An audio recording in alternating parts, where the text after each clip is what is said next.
Why you so what action will JDS take on Prajwal Revanna? Yes. Why you have to take the decision?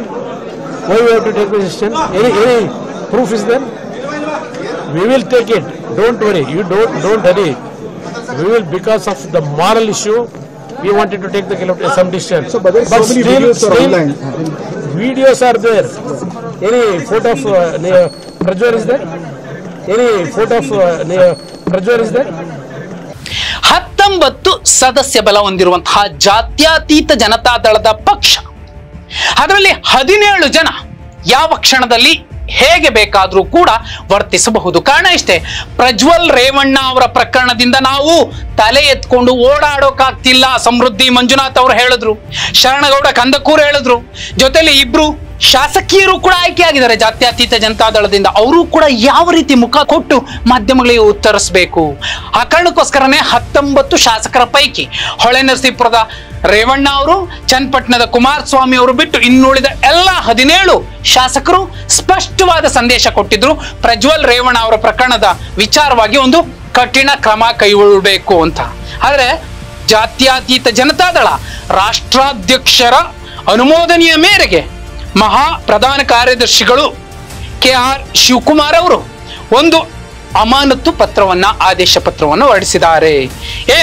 ಏನೆಲ್ಲ ಪ್ರಕರಣ ಆಗಿದೆ, ಈ ಹಿನ್ನೆಲೆಯಲ್ಲಿ ಜಾತ್ಯತೀತ ಜನತಾದಳ ಪಕ್ಷದ ಸಂವಿಧಾನ ಮತ್ತು ನಿಯಮಾವಳಿಗಳ ಅಡಿಯಲ್ಲಿ ಹಾಗೂ ಪನಿಷ್ಮೆಂಟ್ 6 ರ ಅನ್ವಯ ಹಾಸನ ಲೋಕಸಭಾ ಕ್ಷೇತ್ರದ ಸದಸ್ಯರಾದ ಶ್ರೀ ಪ್ರಜ್ವಲ್ ರೇವಣ್ಣ ಅವರನ್ನ ತತ್ಕ್ಷಣದಿಂದ ಜಾರಿಗೆ ಬರುವಂತೆ ಪಕ್ಷದಿಂದ ಅಮಾನತುಗೊಳಿಸಲಾಗಿದೆ. ಕೇವಲ ಸಸ್ಪೆಂಡ್ ಮಾಡಿದ್ದಾರೆ, ವಜಾ ಮಾಡಿಲ್ಲ, ಪಕ್ಷದಿಂದ ಉಚ್ಚಾಟನೆ ಮಾಡಿಲ್ಲ. ಯಾಕೆ? ವಿಡಿಯೋದ ಆರಂಭಕ್ಕೂ ಮುನ್ನ ಖುದ್ದು ಕುಮಾರಸ್ವಾಮಿ ಅವರು ಹೇಳಿದ್ರು, ಯಾವ್ದಾದ್ರು ವಿಡಿಯೋದಲ್ಲಿ ನಮ್ಮ ಪ್ರಜ್ವಲ್ ಇದಾನಾ, ಸಾಕ್ಷಿ ಇದೆಯಾ, ದಾಖಲೆಗಳಿವೆಯಾ ಅನ್ನುವಂತಹ ಪ್ರಶ್ನೆಯನ್ನ ಪ್ರಜ್ವಲಿಸಿದ ರೇವಣ್ಣ ಅವರ ಕಳಂಕ ಏನಿದೆ, ಆರೋಪ ಏನಿದೆ, ಈ ವಿಚಾರವಾಗಿ ಮಾಜಿ ಮುಖ್ಯಮಂತ್ರಿಯೊಬ್ರು ಮಾತಾಡ್ತಿದ್ದಾರೆ ಅನ್ನೋದಾದ್ರೆ ಹೆಣ್ಣು ಮಕ್ಕಳ ಬಗ್ಗೆ ಅವರಿಗಿರುವಂತಹ ಕಾಳಜಿ, ಅನುಕಂಪ, ಮಮತೆ, ಪ್ರೀತಿ, ಆದರತೆ ಎಷ್ಟಿರಬಹುದು. ಜಾತ್ಯತೀತ ಜನತಾದಳದ 19 ಶಾಸಕರ ಪೈಕಿ 17 ಶಾಸಕರು ಅಮಾನತು ಮಾಡಿ ಅಂತಷ್ಟೇ ಕೇಳಲಿಲ್ಲ, ಪಕ್ಷದಿಂದ ಉಚ್ಚಾಟನೆ ಮಾಡಿ, ವಜಾ ಮಾಡಿ ಅವರನ್ನ ಅನ್ನುವಂತಹ ಒತ್ತಾಯವನ್ನ ಮಂಡಿಸಿದ್ರು. ಈ ಪೈಕಿ ಚಾಮುಂಡೇಶ್ವರಿ ವಿಧಾನಸಭಾ ಕ್ಷೇತ್ರದ ಶಾಸಕ GT ದೇವೇಗೌಡರು ಒಂದು ಹಂತಕ್ಕೆ ಬಂಡಾಯಗಾರರನ್ನ ಮನವೊಲಿಸುವಂತಹ ಪ್ರಯತ್ನ ಮಾಡ್ತಿದ್ದಾರೆ. ಏನೋ ಆಗೋಗ್ಬಿಟ್ಟಿದೆಯಪ್ಪ, ಸುಮ್ನಿರ್ರಿ ಎನ್ನುವಂತಹ ಮಾತನ್ನ ಹೇಳ್ತಿದ್ದಾರೆ. ಅದರ ಜೊತೆಯಲ್ಲಿ ಜಾತ್ಯತೀತ ಜನತಾದಳದ 17 ಶಾಸಕರು ಒಂದು ದೃಢ ನಿರ್ಧಾರಕ್ಕೆ ಬರುವಂತಹ ಸಾಧ್ಯತೆ ನಿಚ್ಚಳವಾಗಿದೆ. ಯಾವ ಸಂದರ್ಭದಲ್ಲಿ ಏನ್ ಬೇಕಾದ್ರೂ ಆಗ್ಬಹುದು. ಕೇರಳದಲ್ಲಿ ಒಂದ್ಸಲ ಇದೇ ರೀತಿನೇ ಆಯ್ತು. ಅವರದ್ದೇ ರಾಷ್ಟ್ರೀಯ ಅಧ್ಯಕ್ಷರನ್ನ ಉಚ್ಚಾಟನೆ ಮಾಡಿ ಅವರೇ ಸಪರೇಟ್ ಹೋದ್ರು. ಇಲ್ಲೂ ಕೂಡ CM ಇಬ್ರಾಹಿಂ ಅನ್ನುವಂತಹ ರಾಜ್ಯಾಧ್ಯಕ್ಷರು ಇದ್ದಾಗ್ಲೂ ಕೂಡ ಅವರನ್ನ ಪಕ್ಷದಿಂದ ವಜಾಗೊಳಿಸ್ಬಿಟ್ರು. ಏಕಾಏಕಿ. ಅವ್ರು ಮಾಡಿದ ತಪ್ಪೇನು? ಒಬ್ಬ ಮುಸಲ್ಮಾನ ಆಗಿದ್ದ ಕಾರಣಕ್ಕೋಸ್ಕರ CM ಇಬ್ರಾಹಿಂ ಅವರನ್ನ ಪಕ್ಷದಿಂದ ಉಚ್ಚಾಟನೆ ಮಾಡಿದ್ರು.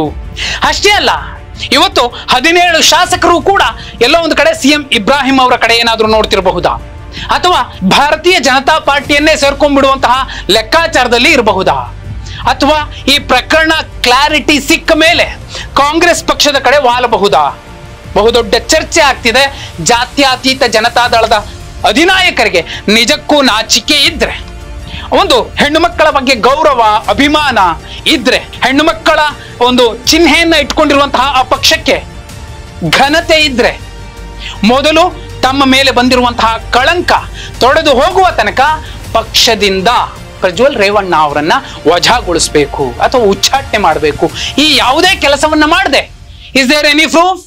ಪ್ರಜ್ವಲ್ ಎಲ್ಲಾದ್ರೂ ಅಲ್ಲಿ ಕಾಣಿಸ್ತಿದಾರಾ ಅನ್ನುವಂತಹ ಪ್ರಶ್ನೆಗಳನ್ನ ಎತ್ತುತ್ತಿದ್ದಾರೆ ಕುಮಾರಸ್ವಾಮಿ ಅವರು ಅನ್ನೋದಾದ್ರೆ, ಕುಮಾರಸ್ವಾಮಿ ಅವರಿಗೆ ಹೆಣ್ಣು ಮಕ್ಕಳ ಬಗ್ಗೆ, ರಾಜ್ಯದ ಹೆಣ್ಣು ಮಕ್ಕಳ ಬಗ್ಗೆ ಈ 2976 ವಿಡಿಯೋಗಳ ಪೈಕಿ ಬಹುಪಾಲು ವಿಡಿಯೋಗಳಲ್ಲಿ ಅವರದ್ದೇ ಸಮಾಜದ ಹೆಣ್ಣು ಮಕ್ಕಳಿದ್ದಾರೆ ಎನ್ನುವಂತಹ ಚರ್ಚೆ ಏನಾಗ್ತಿದೆ, ಆ ಹೆಣ್ಣು ಮಕ್ಕಳ ಬಗ್ಗೆ ಇರುವಂತಹ ಕಾಳಜಿ, ಕಳಕಳಿ ಇಷ್ಟೇನಾ?